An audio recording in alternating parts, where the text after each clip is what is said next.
Another video on the Golden Goal channel that may well come back to bite me. Thankfully, I've only got a few options this week, so there aren't too many that can come back and backfire on me. Players to avoid in FPL Game Week 18. Stick with me and I'll take you through my list.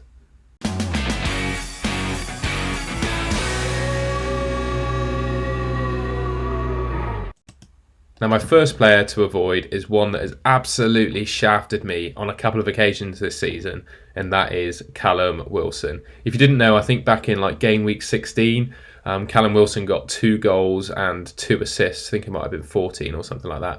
Basically, I brought him in before that game week, and FPL crashed on me, and the transfer didn't go through, and he went on to score 2 goals and get 2 assists. So I thought, Callum Wilson seems like a really good option. Newcastle look really good. He takes their penalties. Leicester, I think, could concede a few goals to Newcastle. So I'm going to bring him into my FPL team. And then unbeknownst to all of us, he didn't play. Eddie Howe gave nothing away in his press conference about the fact that Callum Wilson had flu. This seems to be the second time he had it as well. I think pre the World Cup he was ill as well, and now he's ill again.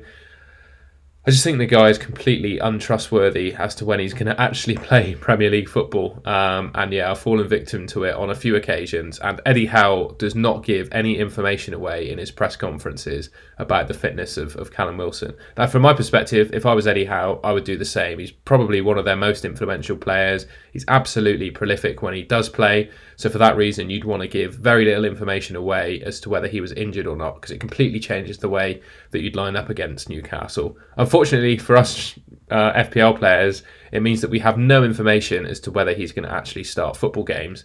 And for that reason, I just think there are more reliable forwards in FPL. You've got likes of Nketiah, Martial, Mitrovic. I've spoken about them in previous videos. They all look really good and I think are much better options than Callum Wilson.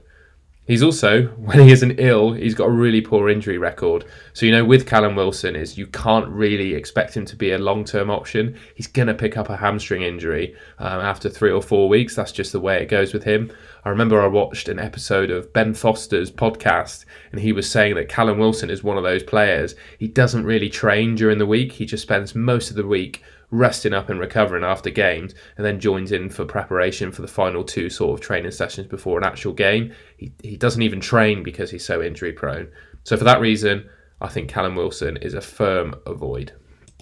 And then my final screen, but they cover really 4 players, maybe 5 if you want to work out who the 5th defensive asset from Liverpool is. Could be Joe Gomez, could be Matip, could be Konate. I don't really think there's a settled one. So I've gone with Van Dijk, Alexander-Arnold, Alisson and Robertson as my 4 Liverpool defenders I think are probably most nailed. From my perspective, I've not seen enough from Liverpool this season to suggest they're a good defence. And I think we've also got a long enough now. We've got 17 game weeks worth of data that suggests they're not a very good defence. They're 16th in the league for goals conceded. They're up there with the relegation teams in terms of how many goals they've actually conceded this season. It's only really their attack that's dragging them out of the mud. And they're 11th in the league for expected goals conceded. So that means they've actually conceded more goals than the underlying stats have expected them to. I watched the Aston Villa game, the full 90 minutes, and they still looked as leaky as ever. First half was pretty good, and then Villa just started breaking on them. They play such a high line to Liverpool, and I think the Premier League teams have found them out.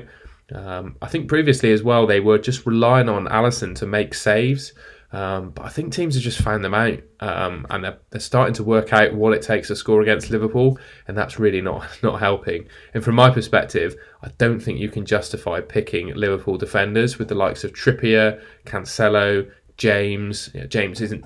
You don't know if he's doing well, but he's a lot cheaper than these Liverpool defenders. And I think for that reason, they're a firm avoid for me. The fixtures don't look too bad. There's a reason I've shown it actually, because you may be lured in by those fixtures, but they can see goals against everyone. The likes of Fulham, Villa, obviously Watkins scored for Villa in game week 17. They just don't look very good. And for that reason, I think for the time being, until their data improves and they keep a row of, maybe 3 or 4 clean sheets, I think Liverpool defence are a firm avoid.